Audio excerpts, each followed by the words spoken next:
Welcome.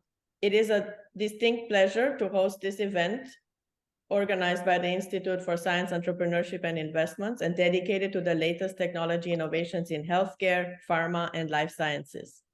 As several 2023 published reports have highlighted, the tech outlook for the next few years sounds promising for this industry. Specifically, for the healthcare delivery ecosystem, all tech innovations seem to address the ongoing major challenges we're still facing. While in pharma, we observe a race for a competitive advantage and an enhanced M&A activity. The life sciences industry is witnessing a transformative, highly disruptive innovation that will likely redefine the industry and lay the foundation for a new precision health era. Please allow me to introduce our distinguished speakers who will share not only their expertise and experience on these topics, but they will also highlight their latest tech innovation solutions that range from clinical research organizations, clinical trials, pharma discovery, clinical strategic intelligence in pharma and life sciences. So we have the full spectrum of this broad industry represented today. First, I'll introduce Enric. Enric is of course, a PhD in computer engineering from Universitat Politècnica de Catalunya and an executive general management program degree from ISC Business School. Enric was a research visitor at the University of Illinois at Urbana-Champaign, and he worked at Intel Corporation for 10 years, where he led international teams from Israel, Germany, and the United States and Spain in the fields of high-performance computing and hardware-software co-design.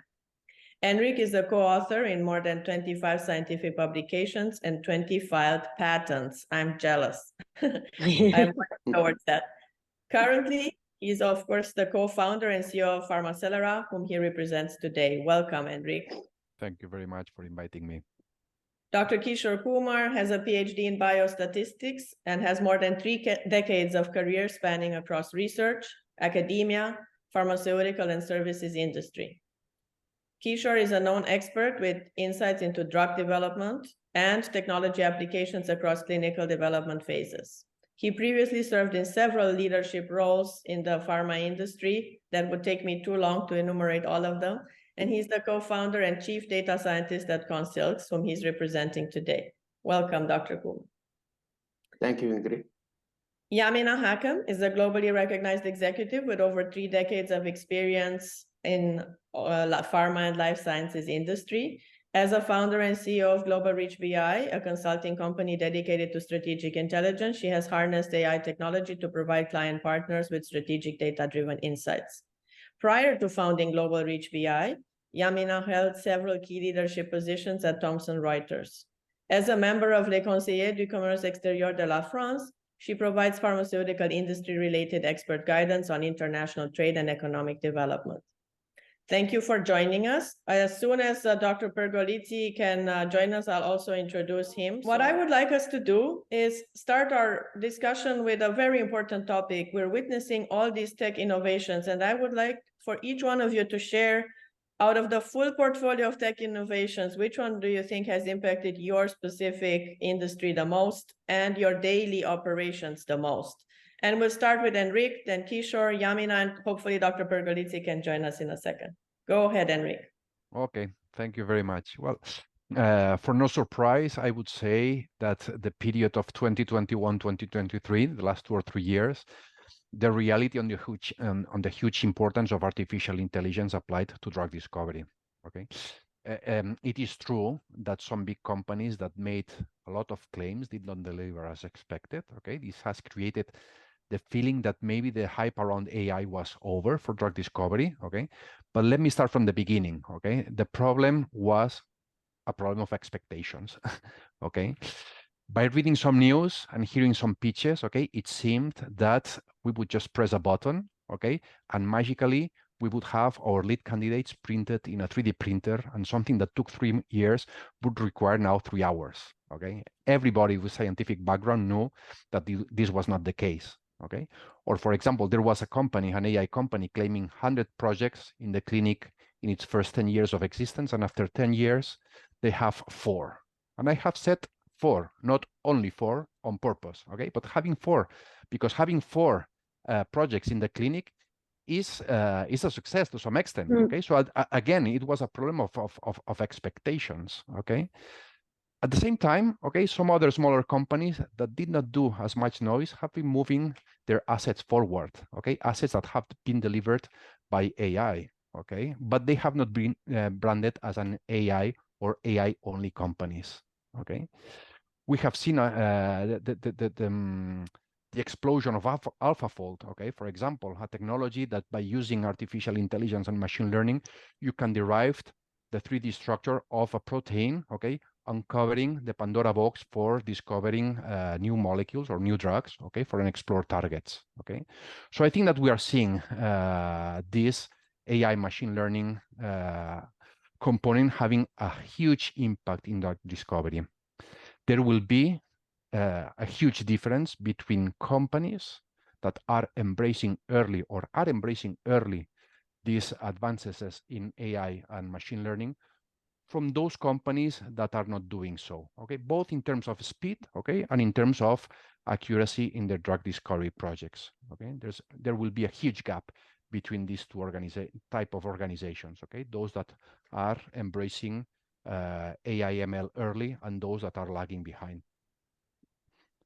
Thank you, Enric. I appreciate your insights. Dr. Kishore Kumar, your opinion about the latest tech innovation that's affecting the industry and specifically how it has affected your daily operations. Yeah, maybe I will agree with Enric about the AI, but I will take AI as a tool or technology. But the basic problem remains of data analytics. When you speak in terms of pharma as an industry, they have voluminous data which is coming in. Fine. The data which will be used for physician engagement, the data which will be used in their commercial operations. These data will come from various sources, and as we all know, this is going to be structured and mostly it is unstructured data. How do you analyze this unstructured data? How do you combine this unstructured data into the structured data? How do you harmonize this entire data which is coming into voluminous bandwidth, and how do you analyze these things to make evidence and then use that evidence to draw some meaningful conclusions? So that is where this AI, machine learning, all these things as a technology is going to be useful. So when I agree with Enric, as a AI as a technology, the problem what we are dealing with today is the data. So data analytics will be done in a better manner by using these technologies. So that's my view.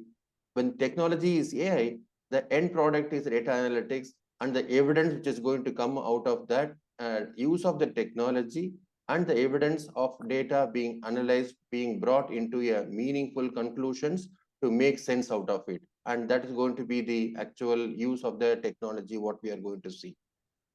Thank you. Yamina, and then right after Yamina, I'll also introduce Dr. Pergolizzi and we'll hear from him. Go ahead, Yamina. Okay.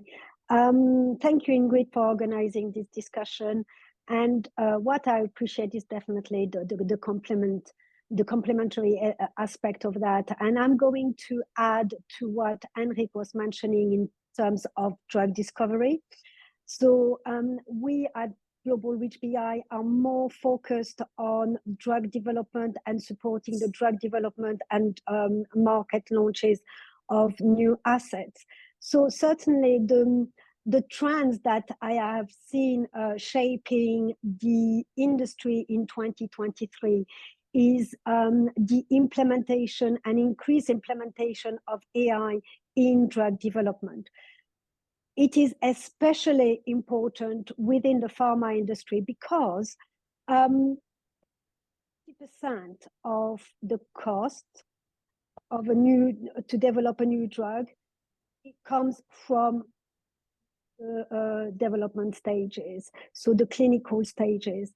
I mean, when you're thinking that $2 billion are spent to develop a new drug, that it takes 15 years to make it to the market, and with a probability of, let's say, 5% to reach it, using the AI to reduce the cost, to reduce the time, is of importance. So more and more we are seeing new technology that is used to effective drugs, identify treatments for patients, and basically to save lives. And there are some various examples of that.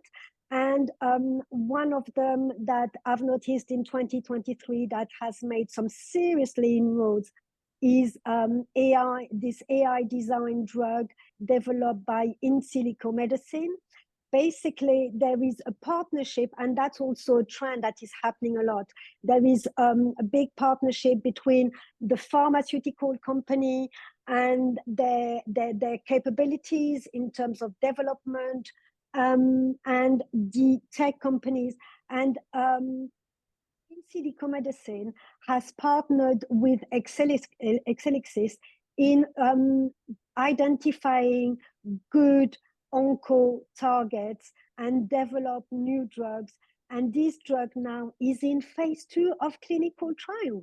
And it has been developed from beginning, I mean, even in early drug discovery, to actually the development of the clinical trial phase using their generative AI platform. And this is just amazing because the results of those clinical trials are really good. The initial results are showing really good anti-tumor activity, good tolerability. So it's a huge success, and that has shown in 2023. And this is just utterly amazing, utterly amazing. So, and I would agree also with the fact that embracing AI, and there's going to be a huge shift in the companies that are embracing it, making it part of their patient selection, treatment development, the good and the fast on the market, and those that are more reluctant. And we should embrace it. And I think, are going to see a lot more in terms of amplifying prediction, diagnosis, and analysis. It's only the beginning, and we are shaping it. That's my view. Thank you. Thank you. And welcome to Dr. Pergolizzi. We are glad you could make it. I enjoyed already the introduction for all our other speakers, but now I'm going to just share briefly your bio for our audience. Dr. Joe Pergolizzi holds a dual MD Executive MBA degree and has served in various C-level positions in private and public companies. He leverages his significant medical expertise, regulatory experience, and business skills to build strong track record of success in many fields in the healthcare industry. He's the co-founder and chief executive officer of Nov13th, an innovative specialty pharmaceutical company, and the COO of NEMA Research, an award-winning CRO. He has served as a consultant to the U.S. Department of Veteran Affairs, the National Institutes of Health, and the U.S. Food and Drug Administration.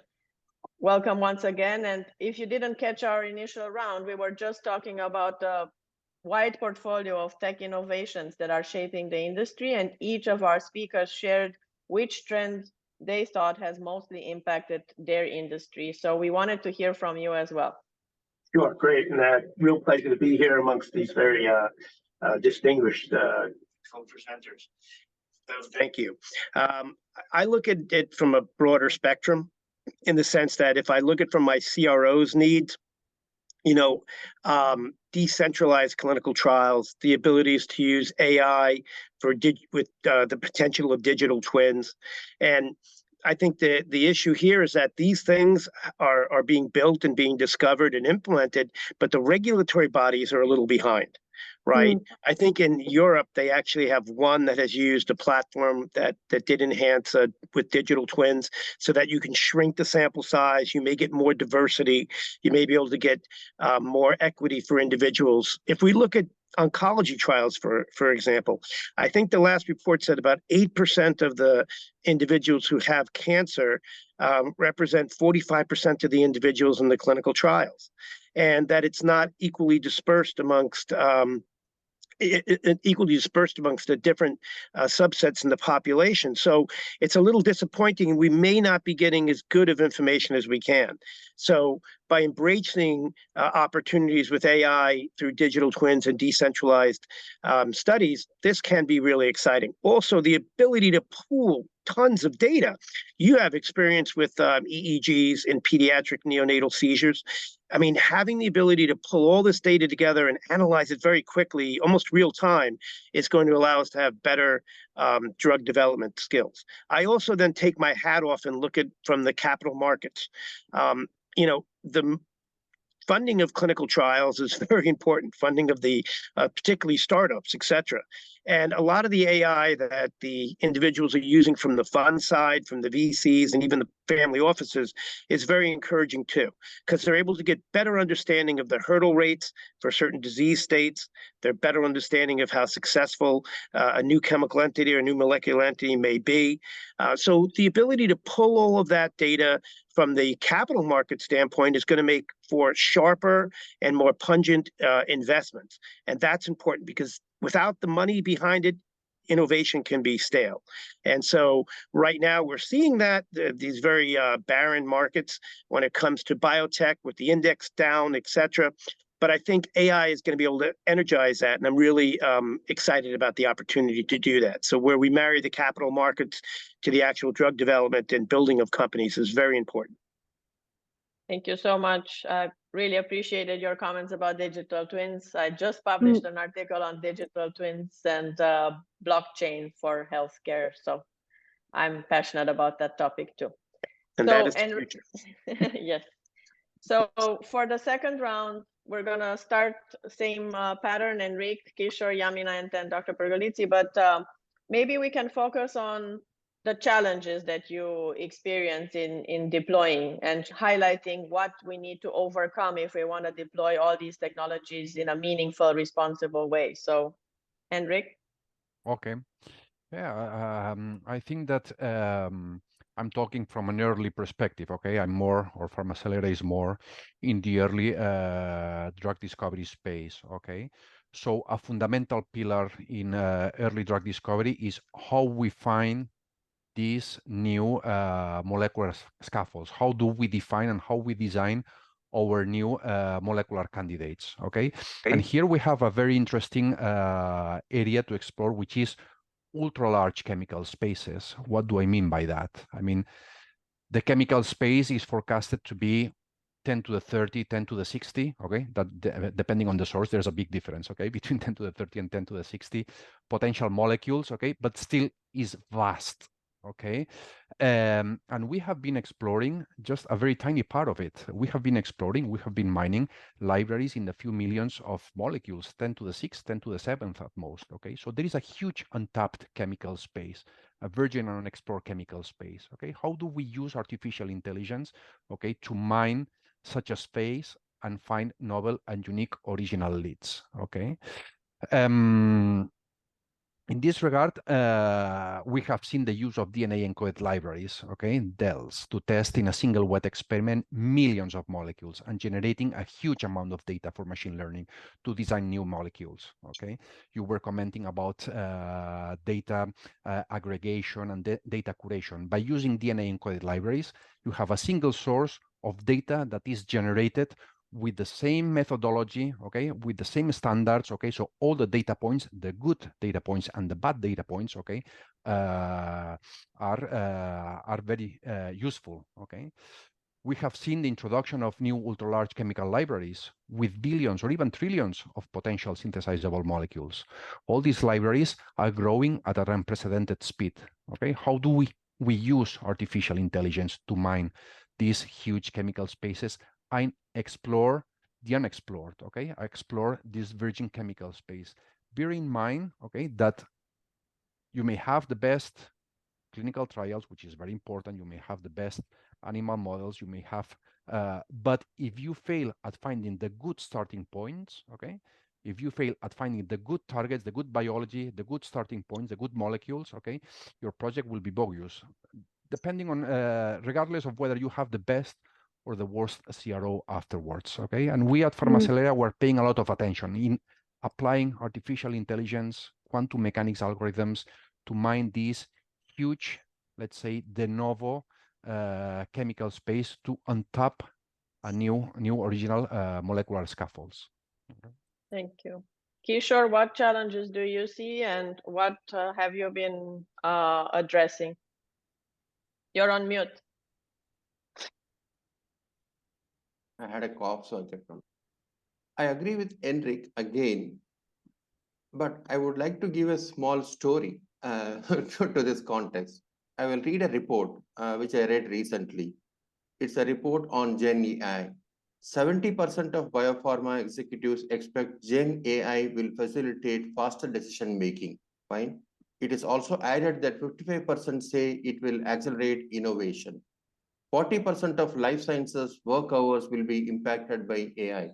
When we read such reports, we feel very happy that, okay, there is going to be a big impact of a very new thing which is going to come, and it is going to completely revolutionize what we are thinking, and going forward, it is going to be the big thing which is going to make things better. Fine. Keeping this as one side of the spectrum, I will just give you a small incident which happened a few days ago. Our DCT platform was used in an ongoing clinical trial which got completed few days ago. Fine. A customary practice is when the trial gets completed, we have to share the data with the sites. The current guideline says that you have to share the data with the sites in a CD so that they store it at the sites and then be able to retrieve the data for the next 15 years. So when I was approached, my team member was approached to cut a CD and give it to them. Where do I have a feature to cut a CD and give it to them? I don't have it. Fine. But the site is insisting that I need to give them a CD because current guideline says that I have to give it to the CD. They are showing me a guideline. Fine. That's what they say. And the whole paradox there is that they are going to store the CD to retrieve the data after 15 years. What is going to be after 15 years? Nothing. So on one side, we say that we are going to revolutionize with Gen AI. On the other side, we are still talking about a rule which is outdated even 15 years ago. Fine. So this is the kind of a system where we are working. So first, I would talk in terms of key takeaway when we speak about these big things is that training and changing these basic fundamental things. That's what maybe training and translating the existing rules and fundamental things to what we are talking about today. Fine. That's the basic thing what I would like. And change management. When we are adapting to new things, our current practices also should change in line with the new practices, what we are adapting and moving forward. Having said that, we are speaking about data analytics. So artificial intelligence, machine learning, everything needs to grow along with that in a step-by-step manner. When we speak about, again, the data, now we speak in terms of GDPR rules, California bills. Everything brings its own requirements in terms of how we aggregate them, data harmonization, data analysis, data synthesis. These are all bigger challenges which we need to keep in mind always, but we don't attach importance to them at a level where we need to attach to them. So it is not just speaking about them in terms of at a higher level. We need to speak about all these things at a micro level and not just at a leadership level on conference podiums. This needs to percolate down to the actual doer level. That is my usual thought process. So conferences and seminars at each and every level should talk about these things. Thank you, Dr. Kumar. I can tell you that's the one thing I encounter every day. People say, how do I translate that 187 beautiful PDF into my daily workflows to actually deploy? So yes, we have beautiful documents that sound amazing from a semantic and syntax perspective, but the teams have very big difficulty deploying it into their daily workflows. Okay, Yamina, challenges, and then Dr. Pergolizzi. Well, definitely, this is certainly a problem that we have tackled over the last 4 years, and we have come to build this platform that is called Spring. But before I go into that, I really want to talk about, okay, what is the ultimate objective? The ultimate objective is for us as a company at Global Reach BI is to help improve the decision-making process. The companies are going to be making decisions about investments in terms of money, in terms of people, go, no-go decisions on clinical trials, on launches, what's next, based on the intelligence that we bring. And much information, and it's coming from structured and unstructured sources. So what we do at Global Reach BI is that we help across the development process, across the different drug development phases, bring the best intelligence that there is on the market from the databases, from talking to the doctors. So it can come from any sources. And the idea is to translate and transfer these huge amount of information into something that makes sense to them, makes sense to their strategy, and consolidate it into different. Traditionally, the format has been a PowerPoint. So we would give like monthly updates on PowerPoint on what has been happening to the competition, to the market, to the what's out there and how it's going to impact our clients. Obviously, this takes time. So now this is where this information is integrated within the company.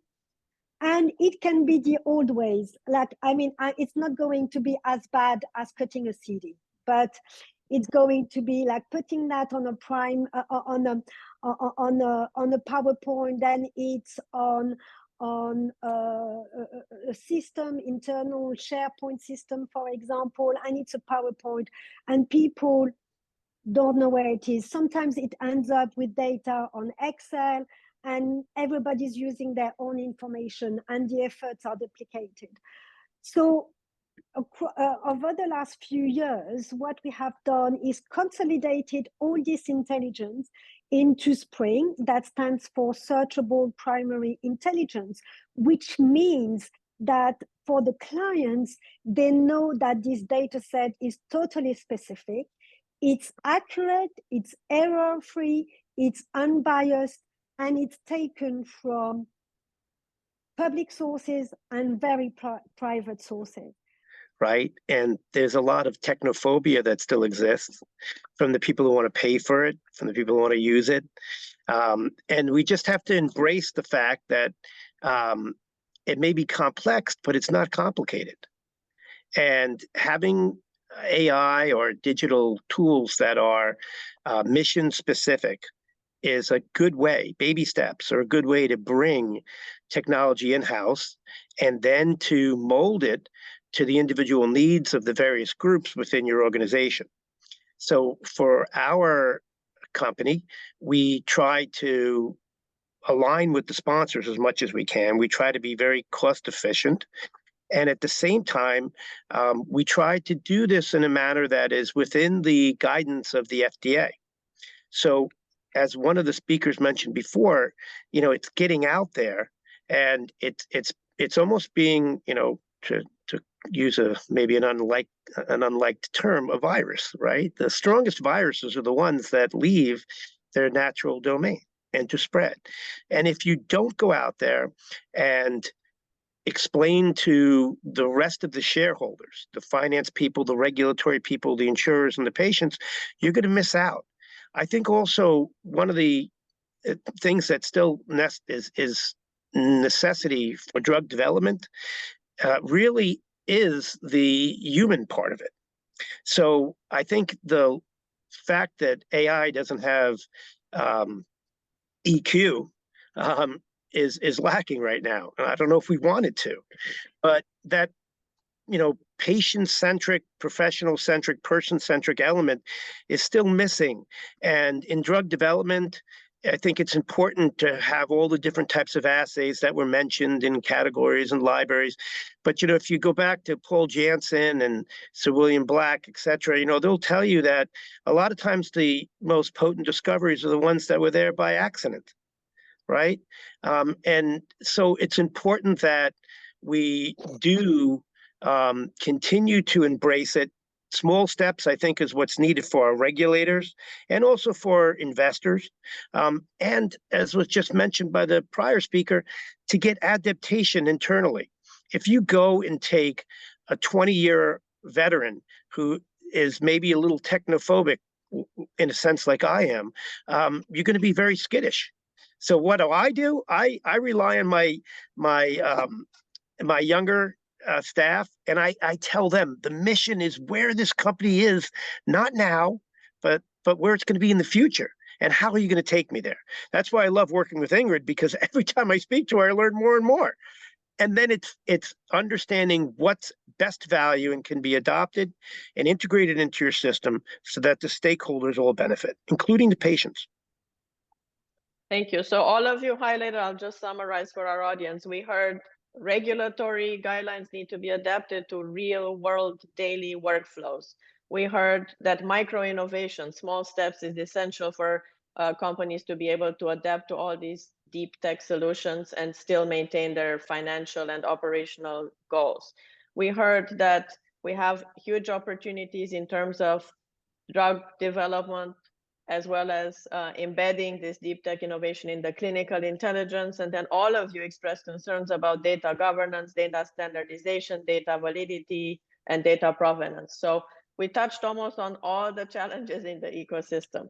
So now for the next round, if we can start again with Enric and then Kishore and then Yamina and Joe, to talk about how specifically which technology you are using today in your current product and how you're bringing a competitive edge compared to other solutions out there. So, Enric? Yeah. Okay. Yeah. In particular, at Pharmacelera, what we are concentrating our efforts is on using these accurate deep physics algorithms, quantum mechanics, okay, that describe the interactions between molecules and proteins at a higher level of precision, okay, and artificial intelligence to mine this, what I mentioned, that this huge de novo and unexplored chemical space and propose molecules that are totally new, okay, that have been unexplored. As a young company, one of the challenges that we have, and as and Dr. Pergolizzi said, technophobia, no? I mean, we need to show case studies, okay? We need to show proofs that these innovations really work and that these innovations provide molecules that are more original, more diverse, unknown, okay, and test them experimentally, okay? So for this, one of the opportunities that we have as a young or as a small company working on a niche in drug discovery is that, well, big pharmaceutical companies and big corporations in general are now have changed dramatically in the last 10 or 15 years, okay, and they are very now open to look for technologies outside, okay, so they develop things internally, but in addition, they are looking for complementary technologies outside, okay, with more agile and flexible teams like smaller companies, okay? So there's a huge opportunity to use this new permeability of, I wouldn't say new, but in the last years, permeability that big corporations have in order to create these success stories. And where do you want to create these success stories? Especially in hot areas of drug discovery, okay? Molecular glues, PROTACs, other protein-protein interactions, covalent binders, okay? These are areas that are very hot, that were hot in 2023, are going to be hot in 2024 as well, okay? And that we want to show that our technology suits particularly well, okay? Thank you so much. Kishore, you're also working with your team on a multi-purpose platform, deploying a lot of technology. So can you share with our audience how you're different than others? You're on mute if you can unmute. Fine. I think you follow our platform very closely, Ingrid. So we started in 2017 building the blockchain-powered DC-tree platform. So as we have been discussing earlier, for quite some time, we did not speak about blockchain power of the platform for various reasons. Now we all know there is a renewed interest of speaking about blockchain for various purposes after a couple of years of specific nature. Now blockchain again has picked up very specific interest for multiple purposes, including recruitment and creating communities of participants. So we are again now picked up that interest again for various purposes, including community building. That's one area where we are now speaking about blockchain and creating communities. That was our original interest. And also now we are focusing on Gen AI, which is also a powerful engine for creating content writing. Content writing is also a very integral component of clinical research and drug development, because starting from protocol and informed consents and up to PSCR, ISCR documents, there are multiple documents are written in the entire journey of the conduct of clinical trials. Everything is primarily a content writing activities, and Gen AI, LLM models and all those things comes into a very handy methodology for that. So we are writing now a very specific proof of concepts activities in using Gen AI and a suite of technologies for using those use cases, and that also would be available very soon. So renewed interest on blockchain for creating communities of patients for recruitment purpose, and using Gen AI and allied technologies for content writing are the two key areas which we are going to work in 2024. Yes, indeed. Your platform did blockchain and AI when everybody thought it was still science fiction. And it was the time when I used to give keynotes about blockchain and AI, and they would put it Friday at 6 p.m. so that no one would go. So now we are actually finally seeing the renaissance of blockchain and AI capabilities. The Monday morning. Yes. Now I get a opening keynote on that topic. So Yamina. Okay. Because you shared already, maybe just highlight how you've deployed OpenAI and how does that give you a competitive edge compared to other companies that are deploying OpenAI?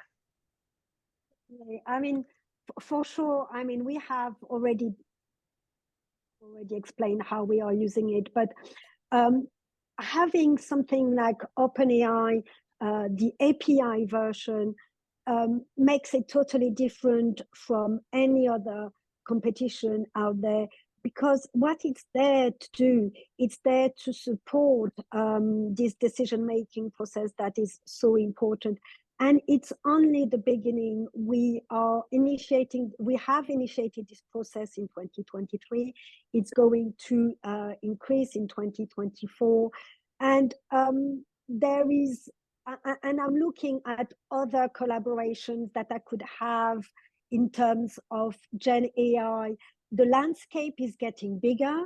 When you think that currently there are like 100 tools to analyze text, image, videos, speech. I mean, how can we use it to facilitate the work that we are supporting within the pharma? But and again, we have done that. It's totally different from what anybody else is doing. We've launched it in September. It's extremely successful. It has got a lot of interest because, as Enric was saying, I mean, companies are developing internally their own platform. Don't get me wrong, they are doing their own stuff. They have got the budget, they have got the people. But what they really appreciate with companies like us is like having another angle to that equation, and that agility, that flexibility when we are wanting to do something that can be moving fast. It can be like taking months before the approvals are made. So basically we can move fast in our developments. It's just like easy. So this is only the beginning. Let's see what the future brings.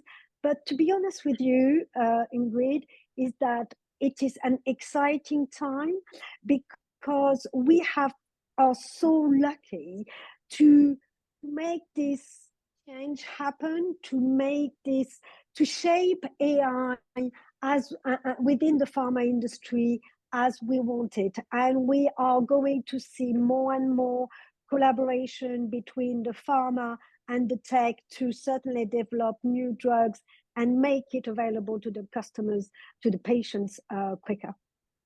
Thank you so much. Dr. Pergolizzi, so what technologies are you in your ecosystem deploying currently?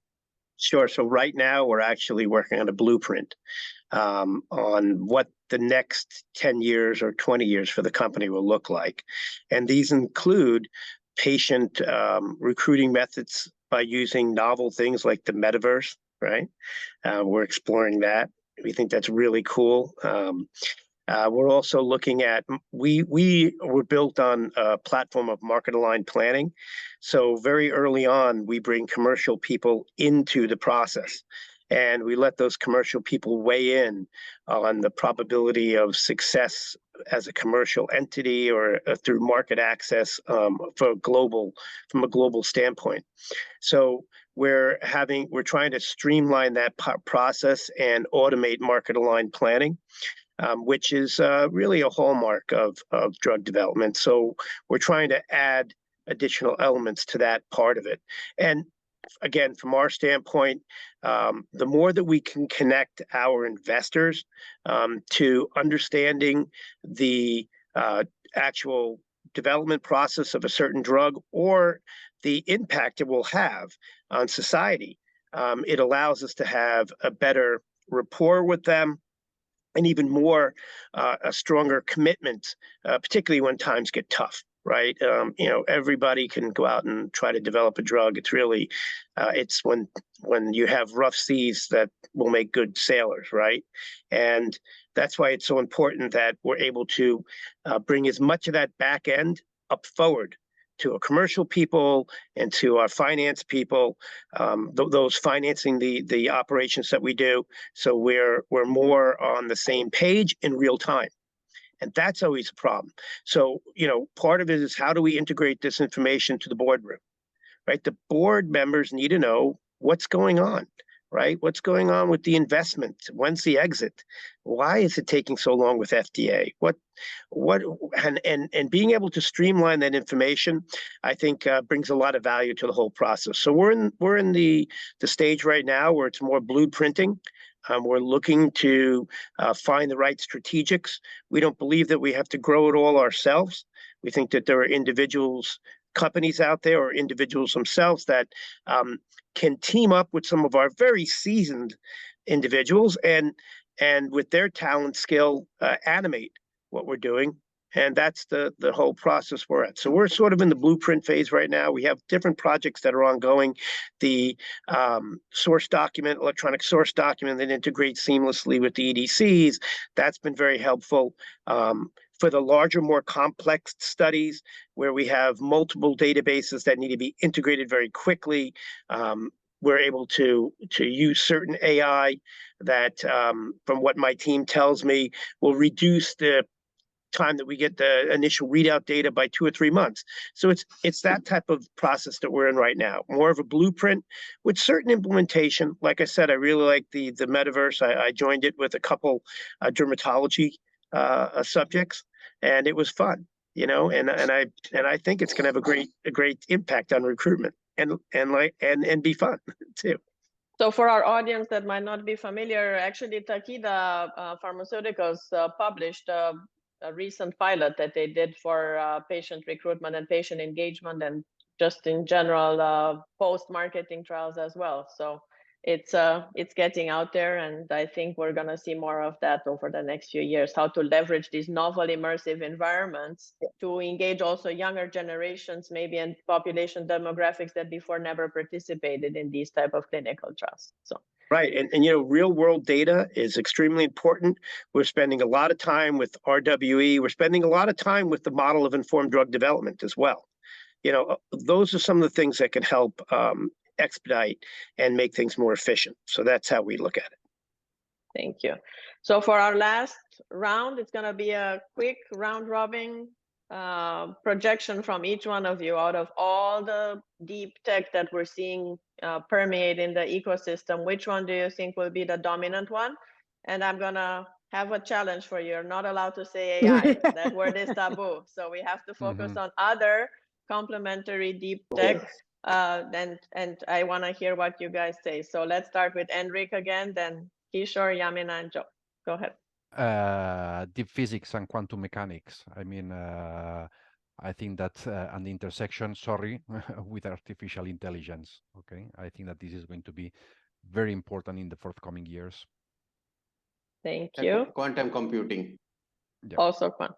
Yay, I'm so happy. Usually people, when I mentioned quantum, when I used to mention quantum, people used to say it's 10 years ahead. So great. Yamina? Well, I'm not going to make any predictions as to what's next. I'm sure that there's going to be, it's only the beginning, that's for sure. But I really want to address the issue of the technophobia. We've talked a lot about that, and it has been mentioned. And my analogy to that is going to say, you know, it's like you in any plane, you need to have a co-pilot, and there will always be a pilot in the plane. You will always be that pilot. The co-pilot is here to help you. So that's how I would picture it. So hybrid augmented intelligence. Totally. And or like, as we heard, seasoned expertise combined with deep tech seems to be the path forward. Exactly. Great. There's one pilot and there's one co-pilot. So I guess Microsoft agreed with you. That's why they call theirs co-pilots. So Dr. Pergolizzi? Right. Again, thank you all. Enrique, I was a physical chemist before I became a physician, so I love quantum physics. I don't know what happened to that part of my brain. But so, yeah, I personally think that drug development is going to be more patient-centric. I do not think that patients just appreciate that their hemoglobin A1C goes down or their cholesterol goes down. They want other endpoints. I worked with the DIA on a couple of these things. So I think where augmented intelligence can help a lot is in that social media platform, and different ways of helping us better design patient-centric outcomes for research, where it's not just your pain score reduced, 30%, but you increased your functionality and what was important to that subject to enter a study. And I think that augmented intelligence can help us with that.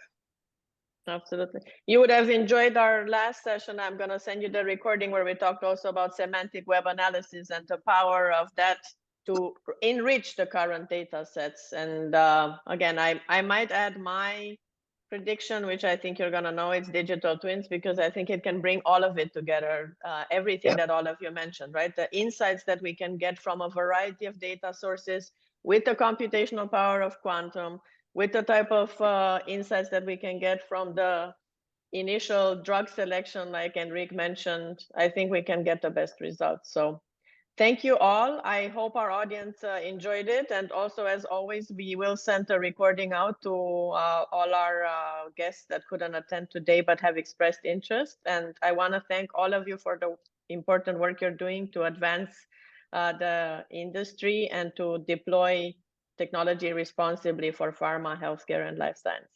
Thank you again. Have a great day, everyone. Thank you. Nice Have a good rest of your day. Bye. Nice meeting you all. Thank you. Thank you.